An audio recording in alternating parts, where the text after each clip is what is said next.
务检察长，交给你们了。谢谢。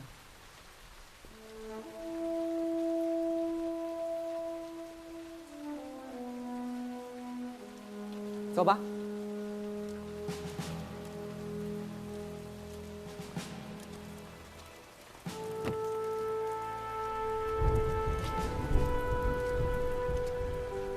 段主任，你想好了吗？不再委托律师了。你呢？你准备好了吗？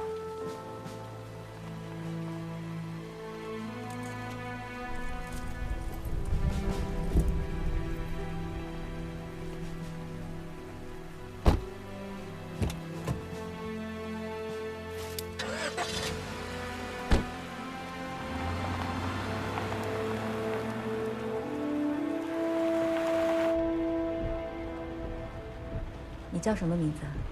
段妍映。我看了你的笔试成绩，几门功课都不错，还有奥数的奖状。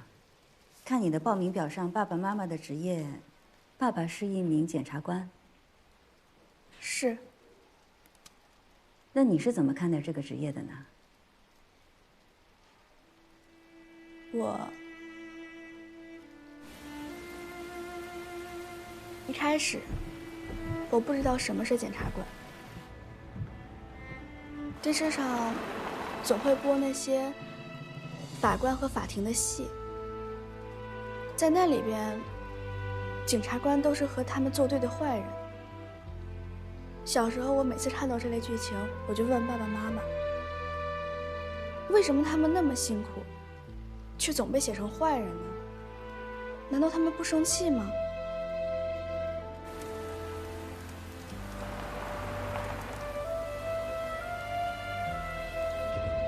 前不久，我爸爸被检举了麻烦的案子。一开始我真的不明白，为什么所有人都说他有罪，明明大部分人他什么都不知道。没有人会去想爸爸为什么要这么做，也没有人会去在乎爸爸在这之前遭受了什么，更没有人会去为爸爸辩护。因为从结局看来，爸爸就是错的。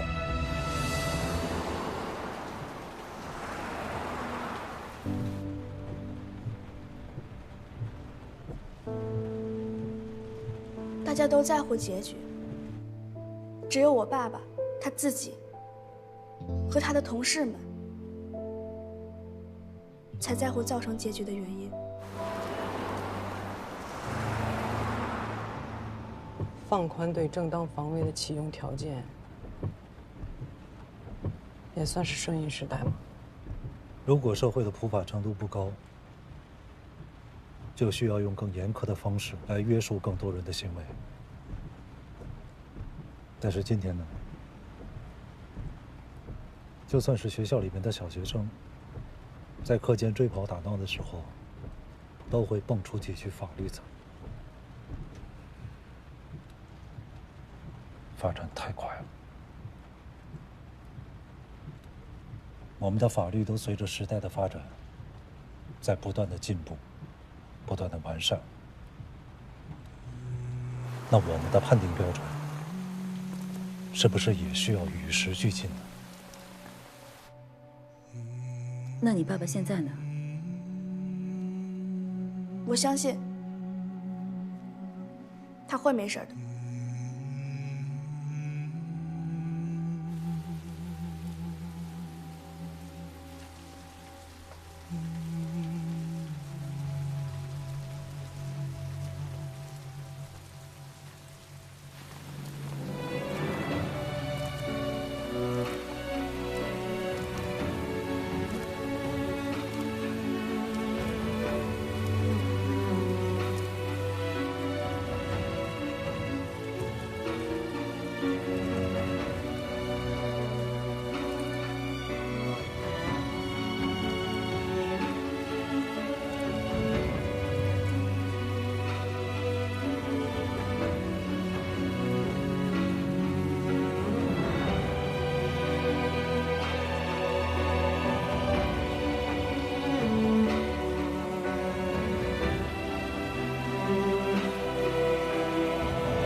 走啊，对齐了啊。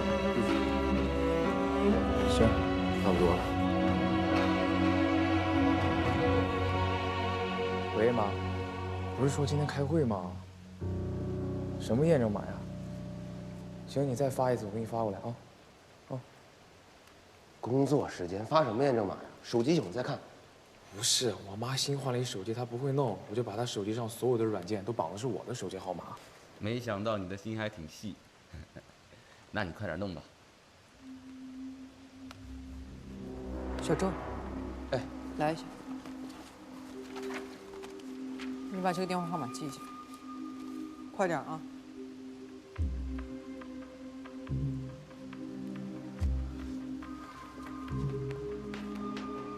几位领导，里面请。好，非常感谢百忙之中来我们这参加听证会，里面请。小徐啊，你带几位领导到里面休息一下。好，几位领导这边请。好。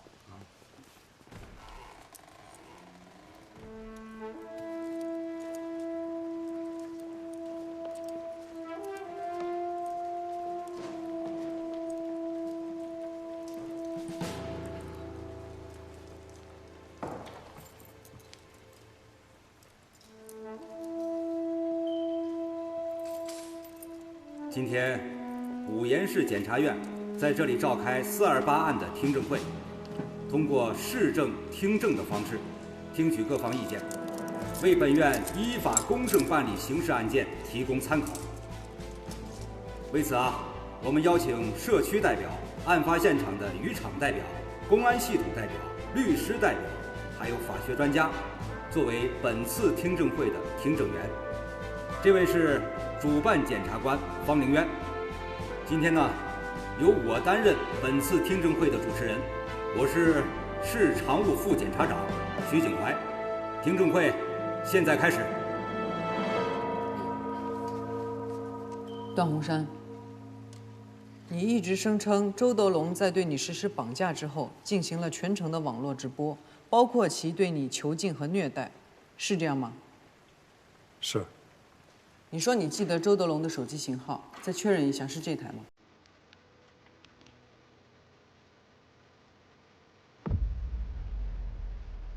是。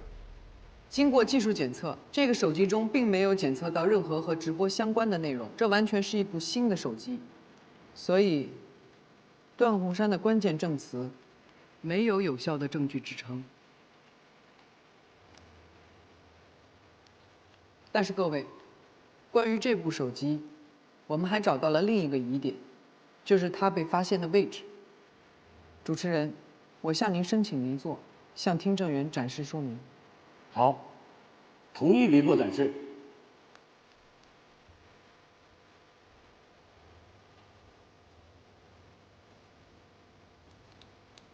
各位，这个是我们根据案发现场还原的渔场模型。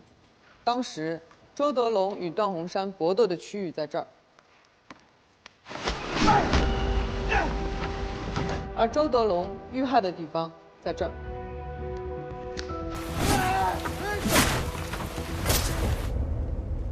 手机掉落的位置在这儿。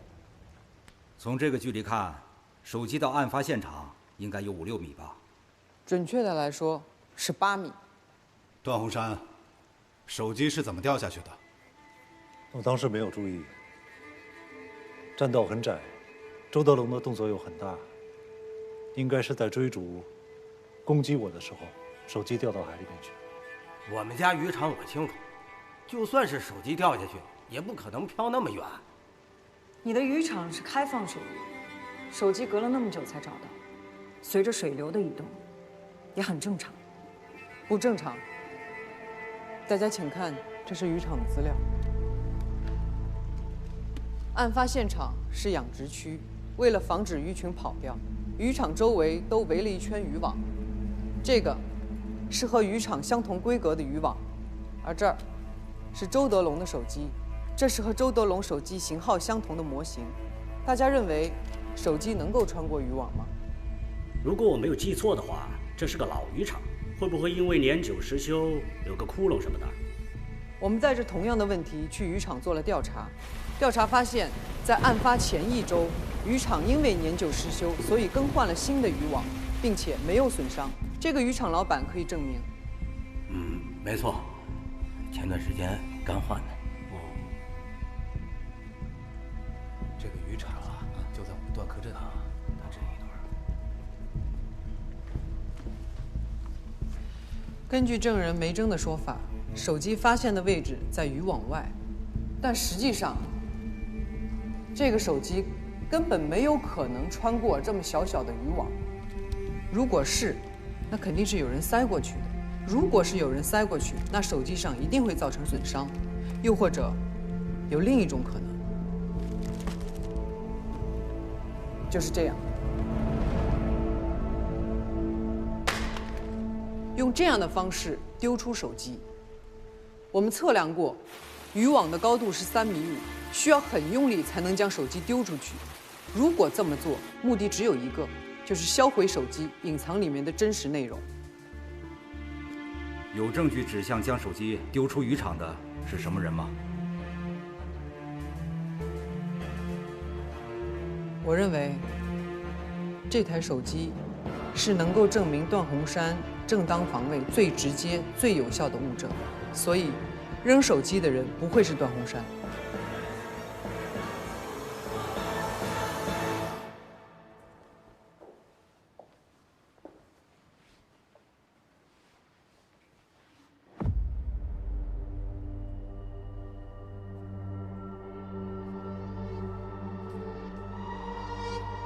他的目光被那走不完的铁栏杆缠得这么疲倦，什么也不能收留。他好像只有1000条的铁栏杆，1000条的铁栏后面便没有宇宙。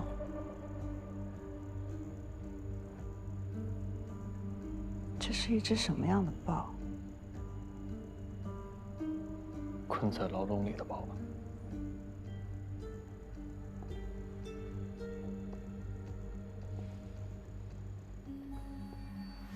我怎么觉得它像是一只想要挣脱牢笼的豹，而且它已经成功了。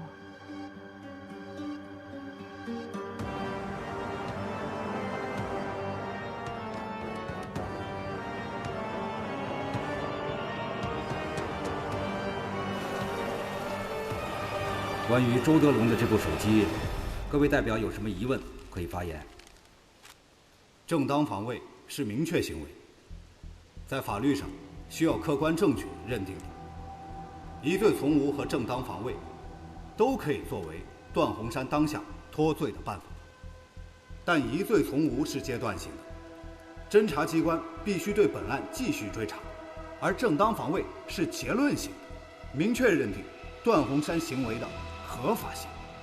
身为一名检察官，这两者之间的区别，他不会不知道。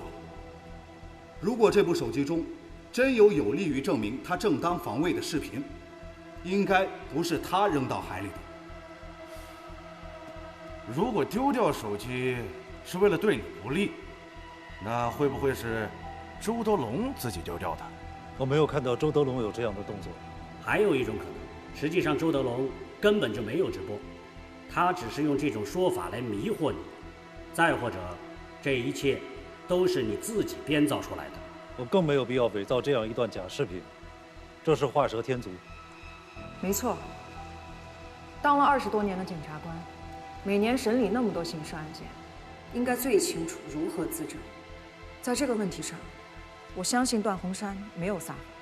正是因为他熟悉这一切，再拿这些反过来迷惑我们，也不是不可能啊。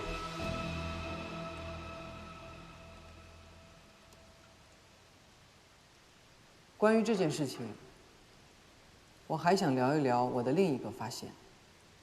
14年前，因为周德龙和周玲的母亲分居，原本应该对父母双方进行司法说理的流程出现了纰漏。等段洪山再去找周德龙的时候，他发现周德龙已经将恨意发泄到了梅珍身上。其实我就是一直在找一个人。段洪山在五原市到处找周德龙，他都没有找到。直到李沐风案已经过去了几年，他也快要放弃的时候，有一天，他来到了一所高校附近。好像没有哎。那行，谢谢你啊。啊，没事，谢谢。好。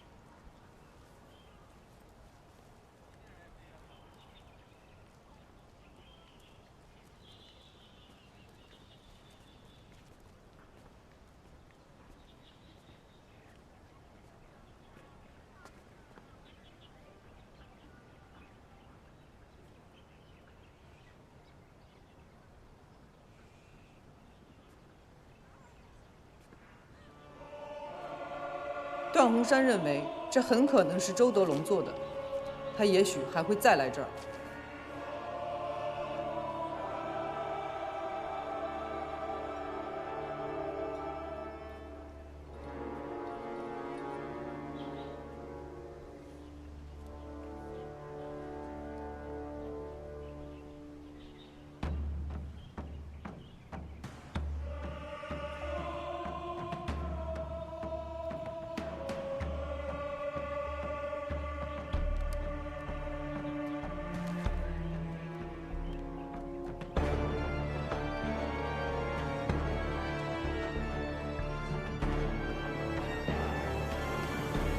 魏征，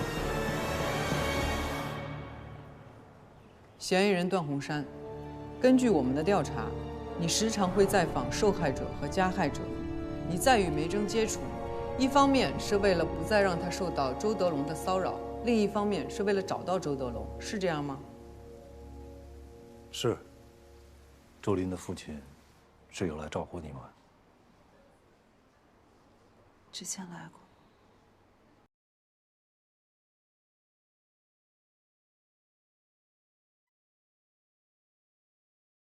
其实这些年我也一直在找他。如果他再来找你的话，你能告诉我吗？他不会再来了。我马上要离开学校了。他在教学楼还有宿舍楼下贴过很多次那样的告示。同学们看我的眼光都很奇怪，我待不下去了。如果以后有什么需要我们帮助的，你随时打电话。从已有的调查结果来看，周德龙确实绑架了段鸿山。疑点就在于绑架之后发生了什么。只有段鸿山一个人的口供。是，但这也意味着我们没有证据能够证明这是蓄意谋杀。他什么意思啊？他站段鸿山那头。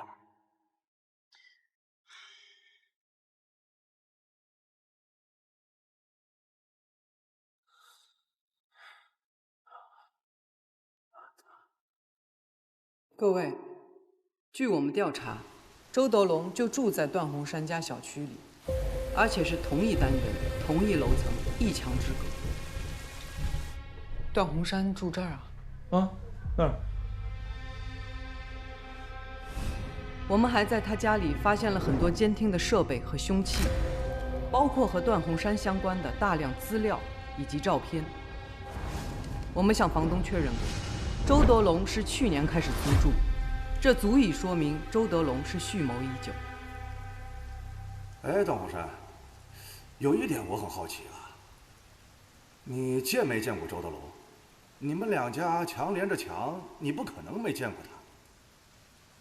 我也许见过。4月27号那天晚上，就是我被绑架的当晚，我在阳台上曾经看到楼下站着一个人。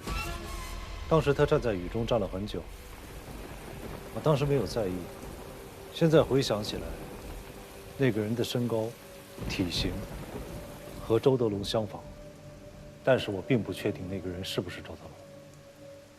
这很显然，段鸿山不管是出于对自己或者家人生命的保护，还是对仕途的保护，段鸿山对周德龙起杀意是完全可以成立的。是啊，段鸿山和周德龙这两个人结怨这么深，这明显就是故意杀人呐，然后再利用他的法律知识脱罪。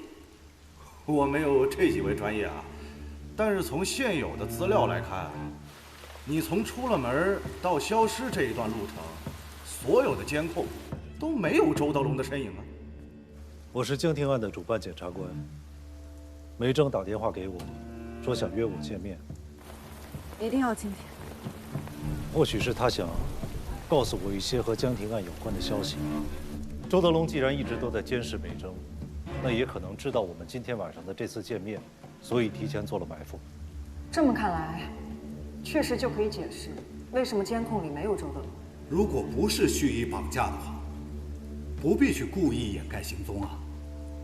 根据新的补充侦查，整个幸福里小区有1000多户，只有少数10几户人见过周德龙，见的时间也非常奇怪，要么是在清晨，要么是在深夜。你是说，段洪山也许根本没有见过周德龙？我只是提供调查事实。关于段洪山平时是如何处理案件的，各位都有耳闻啊。我不知道大家有没有看过李沐风申诉会的直播。从这些年他对李沐风的态度，不难看出，段洪山周到细致。面对争议比较大的案子，我们很多人往往会因为现场的惨状，或者是受害者的遭遇而失去判断力。但是他不是，段洪山总是客观冷静地处理好每一个案件。我认为他真的是一个把每一个当事人都放在心里的人，让每一个群众都能感受到公平和正义。做过好事的人，就永远不会做坏事了吗？我依然认为，段洪山故意杀人嫌疑很重。作为一个从检多年的检察官，如果真的是正当防卫，那不可能处理不好。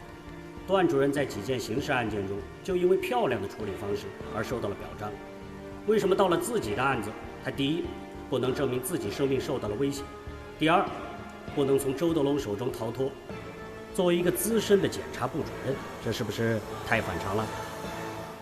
所以您的意思是，您认为，作为一名检察官，在生活中无论遇到什么样的状况，都应该时刻保持冷静、客观、理智，甚至都不能够拥有一个人该有的情绪，是吗？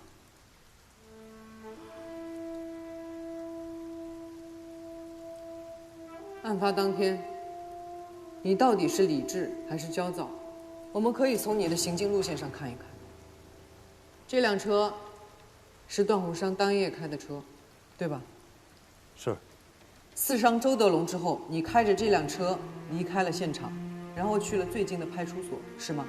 是。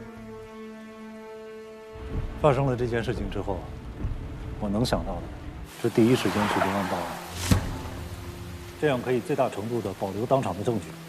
当时我能开的只有这辆车，是周德龙绑架我来的车。从段洪山被劫走的路口到渔场，路程为25公里。而从渔场到最近的派出所，路程为7公里，共计32公里。段洪山报案时说，车里的里程数显示的是35公里，这多出来的3公里，您能解释一下吗？当时天上下起了雨，视线不好，路况也不好。根据当天的天气预报，12小时内降水量为27毫米。我经常往渔场跑，就这点水呀，还算不上暴雨。不可能看不清楚。我刚刚死里逃生，我对那个附近又不熟悉，就算绕了路，就算走错了路，也都属于正常情况。所以说，你当时很紧张。是。那你还能注意到里程数？注意现场细节，是我的职业习惯。段洪山，你这一会儿紧张的，一会儿冷静的，我是真不知道你哪句是真，哪句是假。你这个人有点太不老实了。按照段洪山的描述，周德龙扑向自己时已经挣脱了绳子。这里我有一个疑问：既然你已经挣脱了绳子，你没想过逃跑吗？遇到危险马上逃跑，这是人的本能。如果有机会逃跑而不逃跑，反而提刀反杀，这可不是正当防卫啊！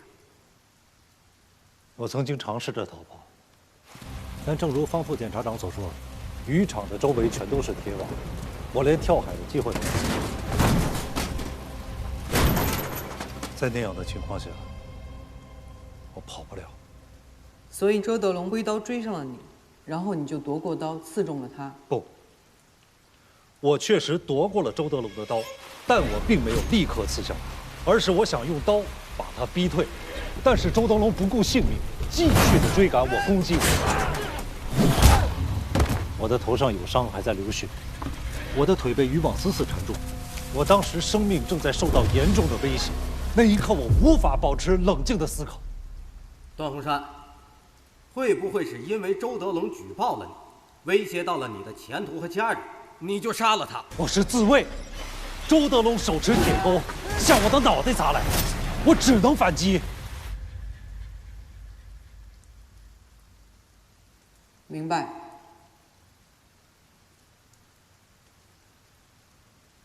真是滴水不漏啊！你刚才的表述很反常。对你不利的时候，你就说你很紧张；对你有利的时候，你的陈述条理清晰，思维敏捷。我现在更加怀疑你为求自保，杀了周德龙，最后伪造了正当防卫的假象。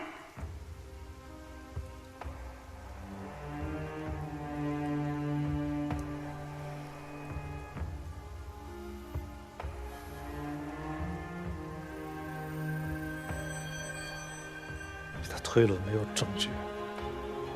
我的推论没有证据，但你的叙述也没有证据。刚才教授已经说了，既然没有证据，就无法证明你是正当防卫。即使你想用疑罪从无来脱罪，我们侦查机关也不会放过你的，我们会继续侦查到底。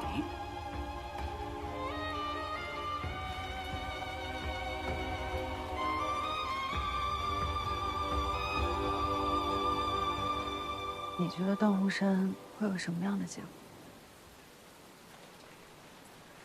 我也不知道，但至少，他已经唤起了正当防卫这个法条，几率会大一些吧。可你不觉得他自己也被困在这个法条里了吗？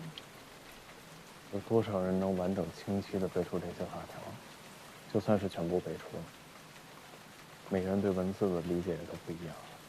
什么时候能反击，什么时候不能反击，这些还是太模糊了。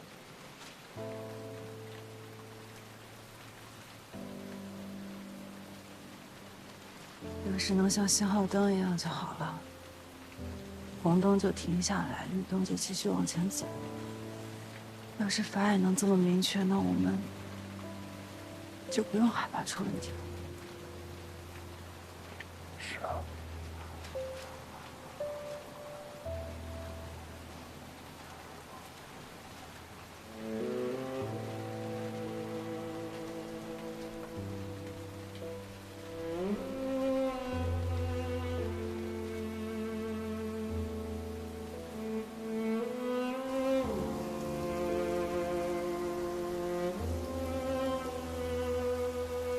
我认为，在任何契机下，任何人都有可能犯罪，而这种犯罪行为，并不能够决定这个人是善还是恶。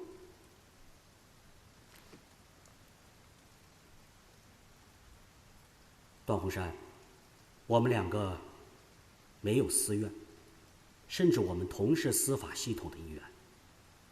按说我应该倾向于你，但有句话，你应该知道：舍得一身剐，才敢干正法。看起来这个案子不简单呐，最黑暗的部分是很有典型性的案子。只是我想不通的是，既然不是蓄意谋杀，为什么仅仅一刀就能刺进周德龙的胸口？我不知道你是不是记得5年前的一个案子，2名当事人，老刁、老郭。老刁当时抢了老郭的媳妇儿，给老郭戴了绿帽子，并且长期殴打老郭。突然有一天啊，这个老刁喝醉了酒，他又跑到了老郭的家里边去，对其进行侮辱、殴打。老郭跑也跑不掉，打又打不过，随手就抄起了一把剪刀，一刀捅死了老刁。老郭并没有主动杀人的目的，但是在极度恐慌、一心想要逃命的情况下，我们还要求他准确地判断出，在那一刻，老刁是不是已经丧失了继续侵害的能力？同时还要考虑到自己自卫的尺度，这太强人所难了，不具备现实可能性。不是段洪山，你说这些跟你这个案子有什么关系？他说的是最高检收编的典型案例里对郭某某正当防卫案的平息。可是刀毕竟在你的手里，对方并没有停止侵害行为，而且也没有脱离现场，不能认为侵害行为已经停止。你这是狡辩。这是简历第47号，检察院对于海明正当防卫案的评析。我现在所面对的情况，在以往的案例中都能够找到类似的对应，也都有定性正当防卫的解释。为什么到了我这里，这些定性就全都不适用了呢？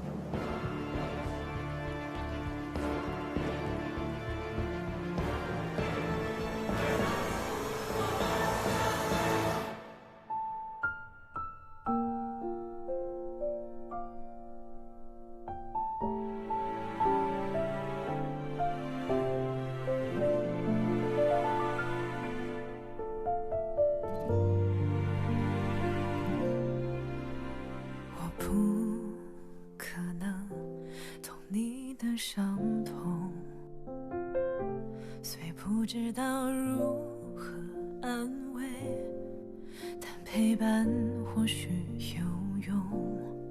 只愿此刻风和世界能带走你的迷雾，我依然在你左右，像星光守着夜空。曾想靠近，怕太过用力，让你更难平静，不去打扰你的沉默，只紧紧守候。